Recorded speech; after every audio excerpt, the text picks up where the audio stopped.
Hello hi welcome to miracle life with Rekha Sri channel. இன்னைக்கு நம்ம இந்த வீடியோவில் ப்ரெக்னென்சி டைம் பிரெஸ்ட் மற்றும் விஜினல் பகுதியில் வரக்கூடிய மாற்றங்கள் பற்றி தான் பார்க்க போகிறோம்.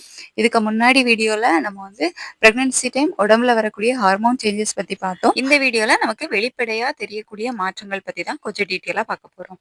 ஸோ ஃபர்ஸ்ட் பிரெஸ்ட்டில் வரக்கூடிய மாற்றங்கள் பற்றி பார்த்துலாம். மார்பகம் ப்ரெக்னென்சி டைமில் அதுக்கப்புறமாவும் குழந்தைக்கு தாய்ப்பால் கொடுக்கறதுக்கு தான் அந்த மார்பகம் ப்ரிப்பேர் ஆயிட்டு இருக்கோம் ப்ரெக்னென்சி டைமில். ஸோ அது நமக்கு நல்லாவே தெரியும். எப்படின்னு பார்த்தீங்கன்னா உங்களோட ப்ரெக்னென்சி ஸ்டார்டிங்கில் இருந்தே உங்களோட பிரெஸ்ட்டில் சேஞ்சஸ் ஸ்டார்ட் ஆக தொடங்கிடும். ஸோ ஃபர்ஸ்ட் பார்த்தீங்க அப்படின்னா உங்களோட பிரெஸ்ட்டில் பெயின் இருக்கும், நிப்பிளில் பெயின் இருக்கும். எல்லாருக்கும் இருக்குமா அப்படின்னு கேட்டிங்கன்னா ஒரு சில பேருக்கு இல்லாமல் இருக்கலாம். ஸோ எனக்கு இல்லை அப்படின்னு சொல்லி நீங்கள் பயப்பட வேண்டாம். ஏன்னா சில பேருக்கு எந்த ஒரு சிம்டமுமே காமிக்காது, எந்த ஒரு பெயின் எந்த இதுவுமே இருக்காது. ஸோ எனக்கு பெயின் இல்லை அப்படின்னு சொல்லலாம் நீங்கள் பயப்பட வேண்டிய அவசியம் இல்லை. பட் உங்களோட பிரெஸ்ட்ல பார்த்தீங்க அப்படின்னா ஒரு வெயிட் இருக்கும். ஸோ இது எல்லாருக்குமே இருக்கும். மேக்ஸிமம் எல்லாருக்குமே உங்களோட பிரெஸ்ட் ஒரு வெயிட்டாக இருக்கிற மாதிரி ஃபீல் இருக்கும்.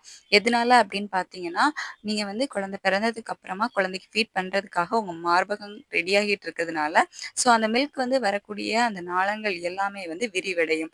ஸோ மில்க் சப்ளைக்காக அது ரெடி ஆகிட்டு இருக்கு. ஸோ அதனால பார்த்தீங்க அப்படின்னா அந்த நாளங்கள் எல்லாமே விரிவடைஞ்சு உங்களோட மார்பகத்தில் சேஞ்சஸ் நடந்துகிட்டே இருக்கு. அந்த ஹார்மோன் உங்க மார்பகத்தை சேஞ்ச் பண்ணிட்டே இருக்குது அப்படிங்கிறதுனால உங்க மார்பகம் கொஞ்சம் வெயிட்டா இருக்கிற மாதிரி ஃபீல் ஆகும். மார்பகம் ஃபுல்லா இருக்கிற மாதிரியும் ஃபீல் ஆகும். சில பேருக்கு பார்த்தீங்க அப்படின்னா அவங்களோட மார்பகத்தை டச் பண்ணாலே ரொம்ப பெயினா இருக்கும்.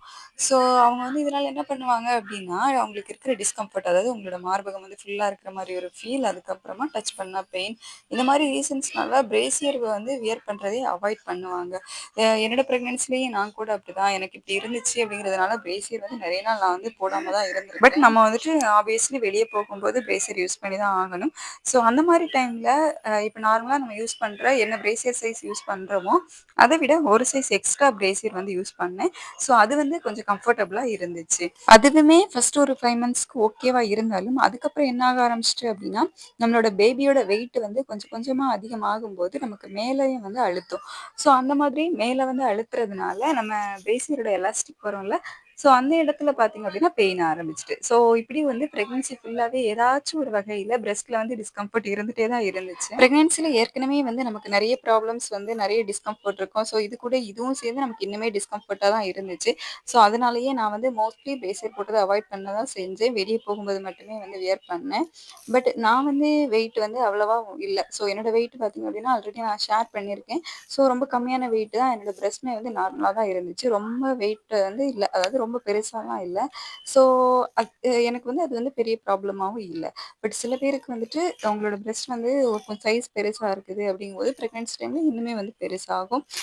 நீங்க பிரேசியர் யூஸ் பண்ணாம இருந்தீங்க அப்படிங்கும்போது மார்பகங்கள் தளர்வடையதுக்கான சான்ஸ் அதிகமா இருக்குது. ஸோ முடிஞ்ச வரைக்கும் உங்களோட சைஸை விடைக்கும் ஒரு சைஸ் 2 சைஸ் எக்ஸ்ட்ரா, அதாவது கொஞ்சம் பெரிய சைஸ்ல ப்ரா வாங்கி யூஸ் பண்ணுங்க. நெக்ஸ்ட் உங்களோட நிப்பிள், அதுக்கப்புறமா அதை சுத்தி இருக்கிற பகுதி கொஞ்சம் டார்க் ஆக ஆரம்பிக்கும். அதாவது உங்களோட பிரஸ்ட்ல இருக்கக்கூடிய நிப்பிள் ஏற்கனவே என்ன கலர்ல இருந்துச்சோ ஸோ அதை விடையும் பார்த்தீங்க அப்படின்னா இன்னும் சில பேருக்கு பிளாக் கலர்ல ஆகும், சில பேருக்கு ப்ரௌனிஷ் கலர். ஸோ இந்த மாதிரி கொஞ்சம் டார்க் கலர் ஆகும். அதுக்கப்புறமா அந்த நிப்பிளை சுற்றி டாட்ஸ் வரும், அதாவது சின்ன சின்ன பிம்பிள்ஸ் மாதிரி குட்டி குட்டியா நிறைய டாட்ஸ் வரும். இது உங்களோட ப்ரெக்னன்சில இந்த மாசத்துல தான் வரும் அப்படின்னு நம்ம சொல்ல முடியாது. உங்களோட ப்ரெக்னன்சி ஃபுல்லாவே இந்த சேஞ்சஸ் இருந்துட்டே தான் இருக்கும். அதுக்கப்புறமா ஒரு 9th மந்த் டைம்ல பார்த்தீங்க அப்படின்னா தாய்ப்பால் கொடுக்கறதுக்காக உங்களோட பிரெஸ்ட் ரெடி ஆயிடும். ஸோ அந்த மாதிரி இருக்கும்போது சில பேருக்கு பார்த்தீங்க அப்படின்னா டெலிவரி ஆனதுக்கு அப்புறமா சில பேருக்கு மில்க் சப்ளை ஸ்டார்ட் ஆகும். சில பேருக்கு உங்களுக்கு டெலிவரி நெருங்கிறதுக்கு நெருங்கும்ல. ஸோ அந்த மாதிரி டைம்ல ஒரு 9th மந்த் எண்டிங்ல பார்த்தீங்க அப்படின்னா உங்களோட பிரெஸ்ட் நிப்பிள்ல பழுப்பு கலர்ல ஒரு திரவம் வர ஆரம்பிக்கும். அதுக்கப்புறமா ஒரு 2 டேஸ் 3 டேஸ் அந்த மாதிரி இருக்கு அப்படின்னா அதுக்கப்புறமா மில்க் சப்ளை ஸ்டார்ட் ஆயிடும். ஸோ இதெல்லாம் ரொம்ப நார்மலான விஷயம் தான். உங்களுக்கு முன்கூட்டியே இந்த மில்க் சப்ளை ஸ்டார்ட் ஆயிடுச்சு அப்படிங்கும்போது அது ஆட்டோமேட்டிக்கா வெளியே கசிய ஆரம்பிச்சிரும். அந்த மாதிரி கொஞ்சம் சேஞ்சஸ் இருக்கும். பட் மோஸ்ட்லி உங்களுக்கு டெலிவரி ஆன கொஞ்ச நேரத்துல தான் மில்க் சப்ளை ஸ்டார்ட் ஆகும். பட் ஒரு சில பேருக்கு 9th மந்த்ல மில்க் சப்ளை இருக்கலாம். எனக்கு தெரிஞ்ச ஒருத்தங்களுக்கு 9th மந்த்லயே மில்க் சப்ளை ஸ்டார்ட் ஆகி அவங்களுக்கு வெளியே கசிய ஆரம்பிச்சது. ஸோ அது மூலமா தான் எனக்கும் தெரியும் நமக்கு குழந்தை பிறக்கிறதுக்கு முன்னாடி இப்படி மில்க் சப்ளை ஸ்டார்ட் ஆகலாம் அப்படின்னு சொல்லிட்டு. எனக்கு தெரிஞ்ச வரைக்கும் இந்த பிரெஸ்ட்ல வரக்கூடிய சேஞ்சஸ் பத்தி நான் ஷேர் பண்ணியிருக்கேன். வேற ஏதாவது சஜஷன் இருந்து அப்படின்னா கீழே கமெண்ட் செக்ஷன்ல என் கூட ஷேர் பண்ணிக்கோங்க. நம்ம வீடியோஸ் பார்க்குறவங்களுக்கும் யூஸ்ஃபுல்லா இருக்கும். ஸோ அடுத்து வந்துட்டு உங்களோட வெஜினல் பகுதியில வந்து என்னென்ன மாற்றங்கள் வரும் அப்படிங்கிறத பார்த்துடலாம். ஸோ ஃபர்ஸ்ட் ஒன் என்ன அப்படின்னு பார்த்தீங்கன்னா, ஒயிட் டிஸ்சார்ஜ் தான்.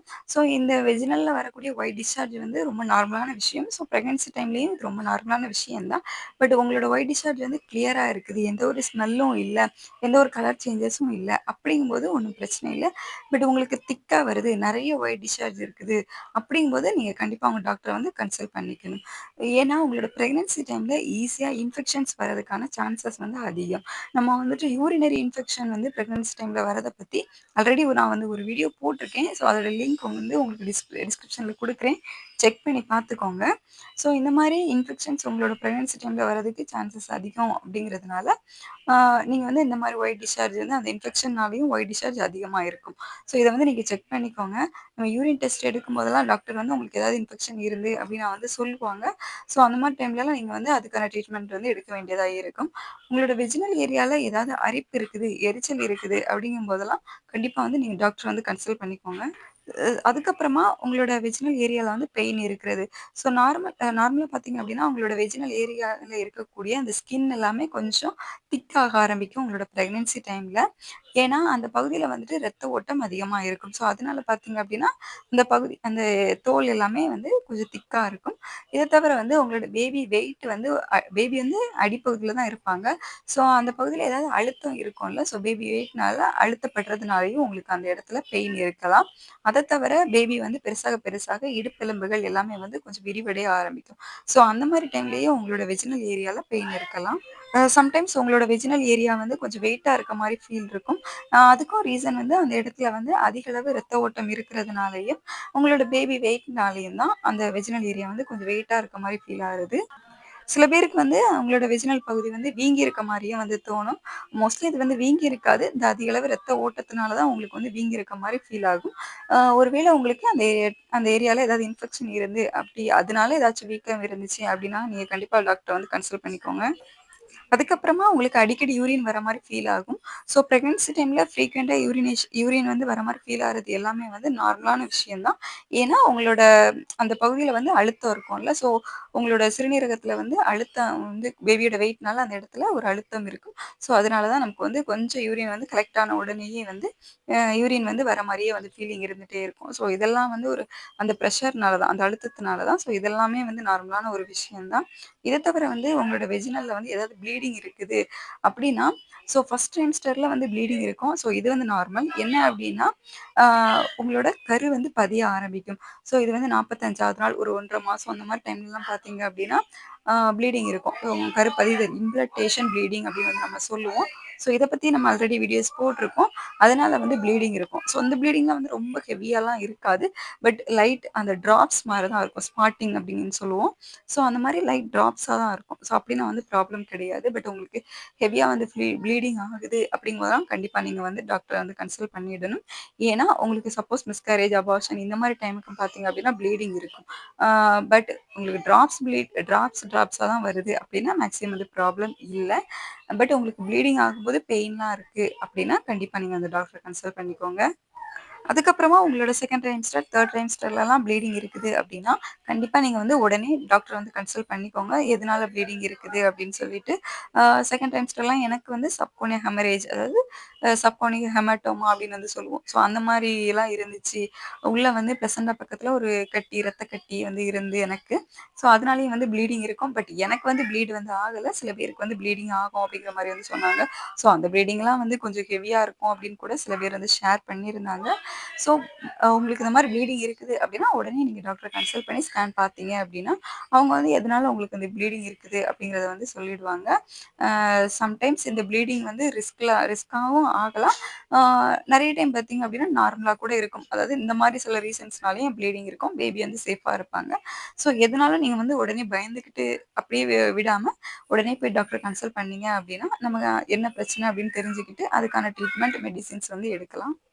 இப்ப நான் உங்ககிட்ட ஷேர் பண்ண இன்ஃபர்மேஷன்ல நெறைய வந்து எனக்கு நடந்தது தான். ஸோ எனக்கு நடந்த நெறைய விஷயங்கள வச்சும் தான் நான் உங்களுக்கு உங்களுக்கு ஷேர் பண்ணியிருக்கேன். அத தவிர என்கிட்ட சில பேர் வந்து சொல்லுவாங்க, இந்த மாரிலாம் எனக்கு இருந்துச்சு அப்டின்றத.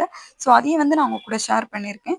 இத தவிர உங்களுக்கு வேற ஏதாவது சஜஷன் இருந்துச்சு, என்கிட்ட ஏதாச்சும் கேட்கணும் அப்டின்னாலும், தாராளமா கீழ கமெண்ட் செக்ஷன்ல வந்து கேளுங்க. பர்சனலா என்கிட்ட ஏதாச்சும் கேட்கணும் அப்டின்னா, மெயில் ஐடிக்கு மெயில் பண்ணுங்க. இந்த வீடியோ உங்களுக்கு யூஸ்ஃபுல்லாக இருந்திருக்கும் அப்படின்னு நினைக்கிறேன். என்னோட வீடியோஸ் தொடர்ந்து பார்க்கணும் அப்படின்னு நினச்சிங்கன்னா நம்மளோட சேனலை சப்ஸ்கிரைப் பண்ணி கீழே இருக்க பெல் பட்டனை கிளிக் பண்ணி ஆல் கொடுத்து வச்சுக்கோங்க. என்னோட வீடியோ உங்களுக்கு பிடிச்சிருந்துச்சு அப்படின்னா லைக் பண்ணுங்கள், ஷேர் பண்ணுங்கள். ஏதாச்சும் என்கிட்ட கேட்கணும் அப்படின்னா கீழே இருக்க கமெண்ட் செக்ஷனில் கேளுங்க. இந்த வீடியோ இவ்வளோ நேரம் பொறுமையாக பார்த்ததுக்கு தேங்க்யூ ஸோ மச்.